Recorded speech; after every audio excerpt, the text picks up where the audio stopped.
Aguruka umpera amashyi Bwiza Emerance umwana w'umuna mu Bugesera kabisa kubita igitego cyiza cyane best collaboration y'uyu mwaka yabonetse kabisa. N'indirimbo igiye gusohoka yitwa Best Friend yakoranye na Mugisha Benjamin cyangwa mwite Tiger B mwita Dabeni ni uko wamumenye wowe kabisa. Hanyuma twinyarukire muri Kigali Universal hariya kabisa muri shike mu nzu nziza kabisa irabagirana isa neza. Abantu witwa Coach Gayiri yavuye muri Amerika avuga ati faranga ndaje ndimene hano Kigali ndaje mbubakira inzu y'imyidagaduro ubundi mujye muva muri BK Arena munyarukirano muri Kigali Universal. Ibirori byatewe inkunga n'ubundi na Skol mu kinyobwa cyayo mu isura nshya yiswe Skol Marti yewana ku mugoroba kuri wa gatanu yari yahuje abastari batandukanye inakomereza kuri wa gatandatu rero nibwo witwa Anita Pendo na Kategi Stave abana abanyamakuru mu myidagaduro n'ubundi musanzwe mubaza umwe ni kuri Radio 10 undi ni kuri Kiss FM ubwo yavaga n'ubundi kuri Magic FM nkeka ko ariyo benshi mwamumenye yitwa Anita Pendo kabisa mama w'imyidagaduro. Ibi birazwi ibyo byashyizwaho akadomo nibo bari bayoboye uruganda rw'imyidagaduro ari muri BK Arena bwari hategerejwe kuza abahanzi barenga 10 b'abaraperi barimo Bulldog barimo Riderman barimo Bulldog Bulldog Riderman Betray ndetse na Bushari n'abandi bagiye batandukanye kabisa barimo hariya bari biteguye kurapa witwa Beat Killer ndetse na Nessa bamwe mu bahawe umwanya nabo bararapa kabisa ubundi bagaragaza byinshi. Hanyuma muri Rayon Sport ibintu byahinduye imirishyo ingoma azahinduye imirishyo ngamazi bari kuyoga bahagaze nta kuyoga ngo yagaramyemo wapi byanze. Abayobozi bagize bati muwe mwitahi yasigaye abandi bashya nabo binjire bakigeramo rero. Abayobozi witwa Twizeye Tadeyo aravuga ati ikipe ya Rayon Sport umurage wacu no gutwara ibikombe kuva na kera ndayizi cyane ndayikunda nyoza ku mutima.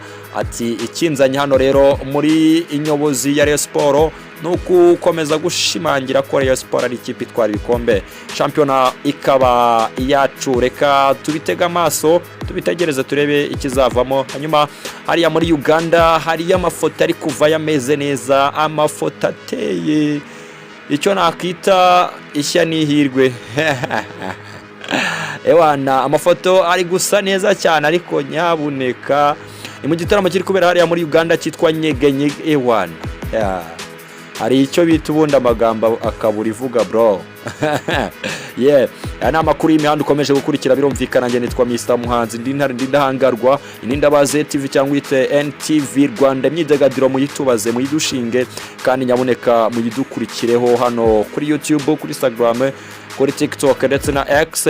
Uramubona Bulldog uramubona Karigombo murapera uvanga ikinyarwanda na rap kabisa. Uramubona Rocky uramubona witwa Riderman aho ari kumugoroba. Uramwibona Anita Pendo ayo yishimye arishima urumva iyo umuntu yari akaba yishyuye inzu akaba afite akazi arishima usibye ngewe ndukira umushomeri of course ndi na diaspora ngewe nako mujye mukongeraho ameza gushimira abantu mukomeza kutwereka ko mudukunda kandi mudukurikira. Yitwa Juno Kizigenza numwe mu bantu bashimishije abantu bari bitabiriye ibi birori byo kuri uyu mugoroba wo kuwa gatanu tariki 15 ubundi z'ukwezi kwa 10 nakumwe mwese mwamenye ko umwaka ugiye kurangira cyangwa muracyari mu mandazi intego mwihaye mwazigezeho cyangwa byaranze nkange mugani wa Bruce Melody ngo twese byaranze.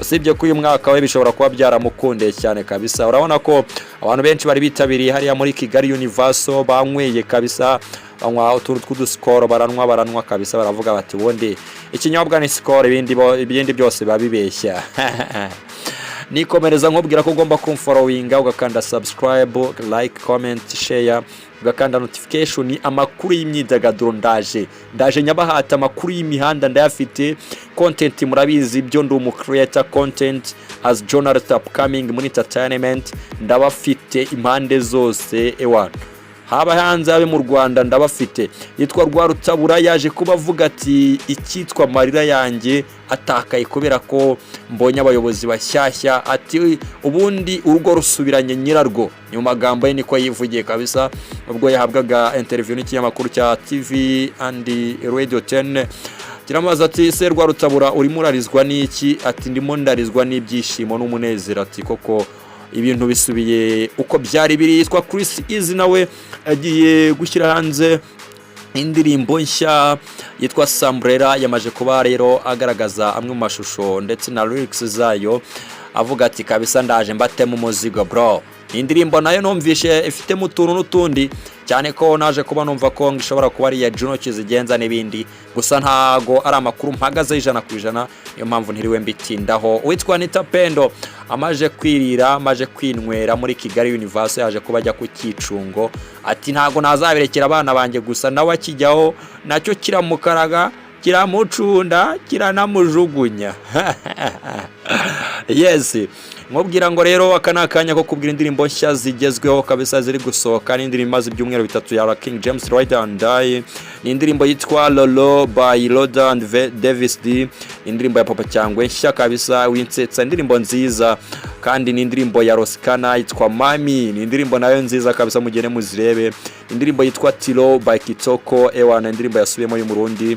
Hanyuma kandi abatumirwa ba muri Versus bari witwa Butera Knowless na Real Ways, naho Siwezi ya Safi Madiba, indirimbo nziza kabisa mugene muyirebe nayo. Yitwa Marani Manzi, yitwa Kolomila, ni indirimbo nshya. Hanyuma Skovye Umutesi yamaje kuba akaba ikitwa itangazamakuru noneho kuva mu mizi kugera mu kitwa umusatsi w'itangazamakuru, yamaje kuba awukaba neza. Uyu niwe boss lady, niwe mabuja, uyu niwe muyobozi w'abanyamakuru bigenga hano mu Rwanda, andavuga urugaga rw'abanyamakuru birumvikana muri RMC Rwanda Media High Commission, birumvikana niwe uri muraruyobora umwanya baje kuba ahabwa kuri uyu mugoroba washize. Reka mbonereho ngushimire wowe twatangiranye kuva ku munota wa mbere kugera kuri uyu munota wa nyuma, wakanze subscribe, ukabukanda like, comment, ewana ukaba uri murakanda notification, ako kazogira mugakande cyane, nyamuneka mugakande cyane kabisa. Ibiganiro ngiye bya uploadinga bita bikugeraho buri munsi, ngiye kujya nkubita ikiganiro cy'amakuru y'imihanda, interview ziraje, impano karahabutaka, ibiganiro bitandukanye byose bigamije kugushimisha, imyidagaduro, nyite Mr. Muhanzi ufarawinga kuri social media zose zishoboka.